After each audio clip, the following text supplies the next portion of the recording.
नमस्कार विद्यार्थी मित्रांनो, मी शशिकांत शिजूळ, सहाय्यक प्राध्यापक अर्थशास्त्र विभाग, विवेकानंद महाविद्यालय. विद्यार्थी मित्रांनो,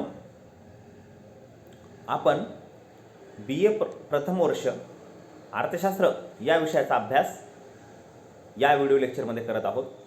तर विद्यार्थी मित्रांनो, आपल्याला जे पहिल्या सेमिस्टरसाठी अर्थशास्त्र हा विषय जो की सूक्ष्म अर्थशास्त्र मॅक्रो इकॉनॉमिक्सचा अभ्यास आपल्याला करायचा आहे, त्यामध्ये मागील काही व्हिडिओ लेक्चरमध्ये आपण 2 युनिट जे की पहिल्या युनिटमध्ये आपण अर्थशास्त्राची ओळख, स्थूल सूक्ष्म अर्थशास्त्रातील फरक, तसेच सेकंड म्हणजे दुसऱ्या युनिटमध्ये आपण मागणी आणि पुरवठ्याचे सिद्धांत पाहिले होते. तर आता या व्हिडिओ लेक्चरमध्ये मित्रांनो आपण कन्झ्युमर बिहेवियर अँड डिमांड, मागणी आणि उपभोक्त्याची वर्तणूक, ग्राहकाची किंवा उपभोक्त्याची, उपभोक्ता हाच ग्राहक असतो असं आपण इथं समजूया. तर या व्हिडिओ लेक्चरमध्ये आपण उपभोक्त्याची वर्तणूक आणि मागणी याचा परस्पर संबंध अभ्यासणार आहोत. तर विद्यार्थी मित्रांनो, तुम्हाला सांगू इच्छितो, सूक्ष्म अर्थशास्त्र हे अर्थशास्त्रातील वैयक्तिक घटकांच्या वर्तणुकीशी संबंधित असते. व्यावहारिक दृष्टीने प्रत्येक व्यक्ती उपलब्ध साधनसामुग्रीच्या साहाय्याने आपल्या गरजा भागवण्याचा प्रयत्न करत असते, परंतु मनुष्याच्या गरजा ह्या अमर्याद असतात. जसं मार्शल यांच्या व्याख्येनुसार आपण पाहिलेलंच आहे, गरजा ह्या अमर्यादित असतात, परंतु साधनसामुग्री जी असते ती दुर्मिळ किंवा पर्याय उपयोगी असते. त्यामुळे सर्वच गरजा पूर्ण होतील असं काही आपण म्हणू शकत नाही. म्हणूनच उपभोक्त्याच्या वर्तणुकीचा अभ्यास म्हणजेच उपयोगिता विश्लेषण हे आपल्याला महत्तम समाधान प्राप्त करण्यासाठी उपभोक्त्याकडून गरजा भागवण्याचे प्रयत्न केले जातात, कसे केले जातात याचे स्पष्टीकरण देते. बाजारात मागणी उपभोक्त्याकडून येत असते. उपभोक्त्याच्या मागणीची प्रभाव वस्तूच्या किमतीवर पडतो. किमतीत बदल झाल्यास बाजारात उपभोक्ता वस्तूची खरेदी कशी करतो अथवा उपभोक्त्याची वर्तणूक कशी असते याचा अभ्यास सूक्ष्म अर्थशास्त्रात केला जातो. वस्तूच्या अंगी मानवी गरज भागवण्याची जी शक्ती असते तिला आपण युटिलिटी किंवा उपयोगिता असे म्हणत असतो. वस्तूची उपयोगिता विचारात घेऊन उपभोक्ता वस्तूची खरेदी करतो. जोपर्यंत वस्तूची उपयोगिता तिच्या किमतीपेक्षा जास्त असते तोपर्यंत उपभोक्ता वस्तूची खरेदी किंवा मागणी करत असतो. ज्या ठिकाणी वस्तूची उपयोगिता व वस्तूला दिल्या जाणाऱ्या पैशाच्या सहाय्याने आपण जी किमतीची उपयोगिता समान होते त्या ठिकाणी तो मागणी थांबवतो, कारण त्या ठिकाणी त्याला सर्वात जास्त महत्तम समाधान प्राप्त होत असते असे आपण समजतो. तर आता आपण पाहणार आहोत की युटिलिटी किंवा उपयोगिता म्हणजे काय. तर विद्यार्थी मित्रांनो, तुम्ही एक उपभोक्ता असता. एखाद्या वैयक्तिक ग्राहकाला किंवा उपभोक्त्याला एखाद्या वस्तूपासून किंवा तिचा उपभोग घेतल्यानंतर मिळणारे समाधान म्हणजेच त्या वस्तूपासून मिळणारी उपयोगिता होय. तर it means that the community have a capacity to satisfy human wants. एखाद्या वस्तूमध्ये जी शक्ती असते, जी क्षमता असते, जी मानवी गरज किंवा मानवी गरजेचं समाधान करण्याची जी क्षमता एखाद्या वस्तूमध्ये असते तिलाच आपण त्या वस्तूची उपयोगिता असे म्हणत असतो. म्हणून सामान्य भाषेमध्ये जर सांगायचं असलं तर we say that the community is useful if it satisfy our wants. In economics the want satisfying power of community is called utility. पण अर्थशास्त्रामध्ये जर सांगायचं झालं तर एखाद्या वस्तूमध्ये समाधान करण्याची ताकद ग्राहकाची किंवा उपभोक्त्याची किंवा मानवाची, एखाद्या वस्तूमध्ये गरज भागवण्याची आणि त्या गरजेमधून समाधान देण्याची क्षमता किंवा शक्ती म्हणजेच उपयोगिता होय. Utility is the capacity of community to satisfy particular human wants. एखादी विशेष मानवी गरज भागवण्याची शक्ती एखाद्या वस्तूमध्ये असणे म्हणजेच त्याला आपण उपयोगिता असे म्हणत असतो. तर आपल्याला उपयोगितेच्या व्याख्येतूनच बरंच काही कळत असतं, पण यामध्ये आपल्याला एक गोंधळ होण्याचा संभावना असते. युटिलिटी आणि सॅटिस्फॅक्शन हे आपण समानार्थी शब्द असं म्हणायला लागतो, परंतु तसं नसतं. तर युटिलिटी हे तर काय आहे, तर युटिलिटी ही उपभोग घेण्या अगोदरची, उपयोगिता म्हणजे काय, तर एखाद्या वस्तूची उपभोग पूर्वीची अवस्था. आणि समाधान म्हणजे काय, ती वस्तूचा उपभोग घेतल्यानंतर जे समाधान म्हणजे जे काही आनंद मिळतो त्याला आपण समाधान असे म्हणतो. म्हणून काय, तर ह्या समानार्थी शब्द नाही, तर एक उपभोग घेण्या अगोदरची अवस्था याला आपण उपयोगिता म्हणतो, घेतल्यानंतरची अवस्था त्याला आपण समाधान असे म्हणू शकतो. तर utility, consumption of goods and services depend on utility. Every product possesses power to satisfy human wants. The inner quality of commodity which satisfy human wants is called as utility. आता इथे आपण पाहत आहोत चित्रामध्ये गाडी, बर्गर किंवा एक वडापाव आणि घर ह्या वस्तू दाखवलेल्या आहेत. या तिन्ही वस्तूमध्ये मानवाची काहीतरी गरज भागवण्याची क्षमता आहे आणि मानवाला त्यापासून समाधान देण्याची क्षमता, समाधान मिळतं ते घेतल्यानंतर, त्याला आपण उपयोगिता असे म्हणत असतो. तर विद्यार्थी मित्रांनो, आता आपल्याला उपयोगिता म्हणजे काय हे व्यवस्थित प्रकारे समजलं असेलच, पण युटिलिटी म्हणजे समाधान नाही किंवा उपयोगिता म्हणजे समाधान नाही. तर उपयोगिता म्हणजे काय, उपभोगापूर्वीची अवस्था. सॅटिस्फॅक्शन म्हणजे काय, तर उपभोगानंतरची अवस्था. Achieved satisfaction, something that is actually realized. इथे उपयोग घेतल्यानंतर आपल्याला समाधान मिळेल असं आपण गृहीत धरलेलं असतं, परंतु सॅटिस्फॅक्शनमध्ये असं काही गृहीत धरलेलं नसतं. ती एक प्रकारचं एक काहीतरी रिअलाइज करण्याची एक अवस्था आहे असं आपण म्हणत असतो. तर आता याचे काही वैशिष्ट्य आपल्याला पाहायचे आहेत युटिलिटीचे. मग त्या वैशिष्ट्यानुसार आपल्याला युटिलिटी आणखी समजण्यास उपयोग हे होईल. तर मित्रांनो, फीचर्समध्ये तर form the basis for demand.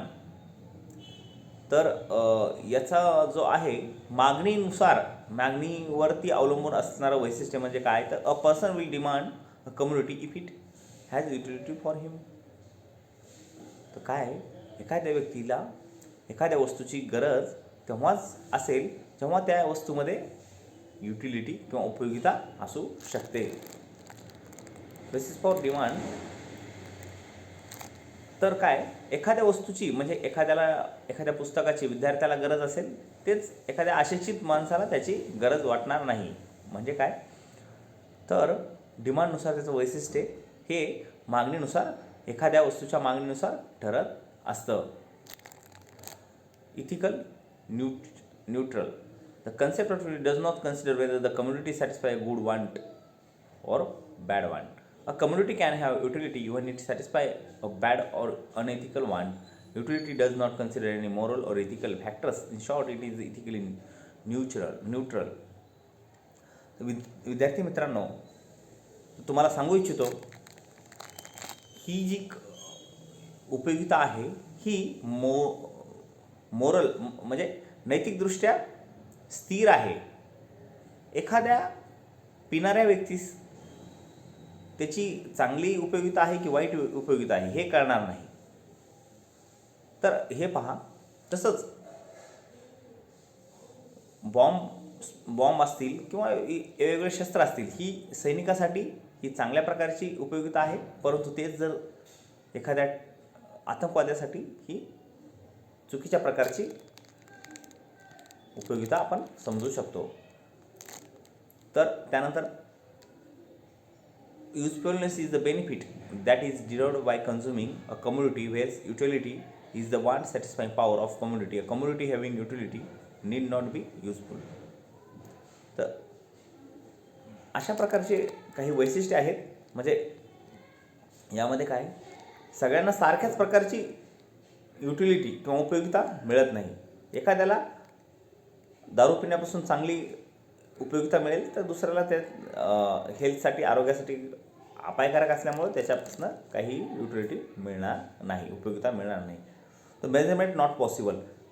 उपयोगितेचे मोजमाप हे अशक्य आहे.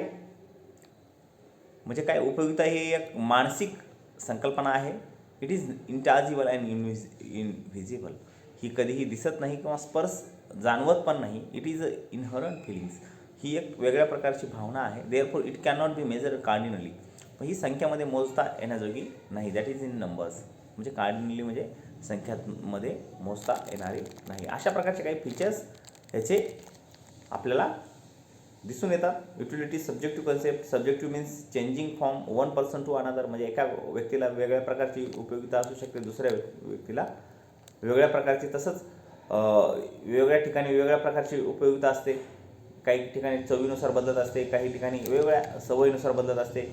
आता पहा, इथं काही उदाहरणासहित दिलेलं आहे की सब्जेक्टिव्ह कन्सेप्ट कसे आहे. Tape will have more utility to be tailor as compared to cobbler. टेलरला त्याची युटिलिटी चांगली आहे. नॉनव्हेज खाणाऱ्याला माशांची उपयोगिता असेल पण इतरांना नसेल. अशा प्रकारचे relative concept. Utility of a commodity change from time to time and place to place. ते काय सापेक्ष संकल्पना आहे. हे पहा, इथे उदाहरणासहित दिलेलं आहे की कोणत्या room freshener has more utility in the bathroom as compared to the drawing room.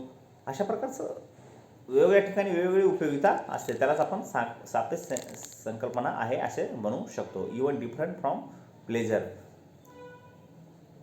आता इथे utility and pleasure are different. Community may have utility but it is not necessary that its consumption will give pleasure to the consumer. आता प्रत्येक वेळेला उपयोगिता ही आनंद देईल असं नाही आहे. विद्यार्थ्यांना पुस्तकाची उपयोगिता आहे, परंतु ते वाचताना त्याला आनंद मिळेल का नाही हे आपण सांगू शकत नाही.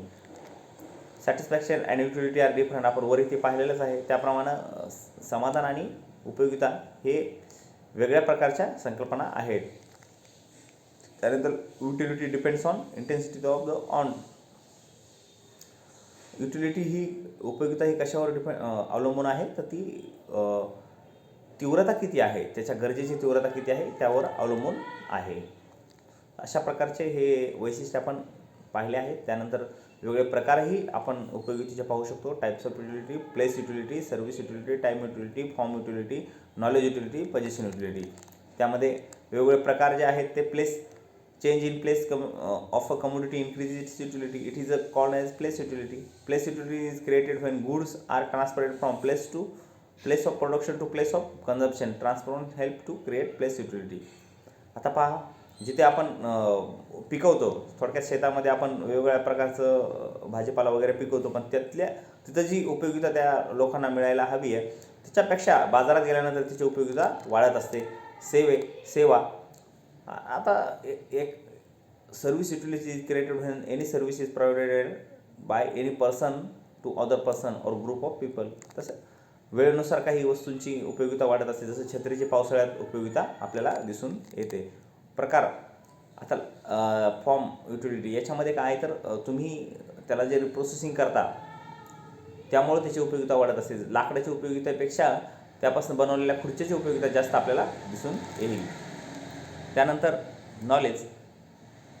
तर the utility of product increase when the user of buyers gain knowledge about such product. This utility is called knowledge utility. Advertisement, demonstration, users manual etcetera help the user of buyer to acquire knowledge about the product. एखादी वस्तू आपल्याकडे आहे पण ती कशी वापरायची ह्याची जर आपल्याला कल्पना नसेल त्यापासून आपल्याला उपयोगिता घेता येणार नाही. परंतु जर ते नॉलेज किंवा ती माहिती आपण घेतल्यानंतर त्याची उपयोगितेमध्ये वाढ होताना दिसेल. पजेशन्स म्हणजे मालकी हक्क. एक आपल्याकडे घर असेल, आपली स्वतःची प्रॉपर्टी असेल तर निश्चितच आपल्याला त्यापासून उपयोगिता एक वेगळ्या प्रकारची मिळत असते.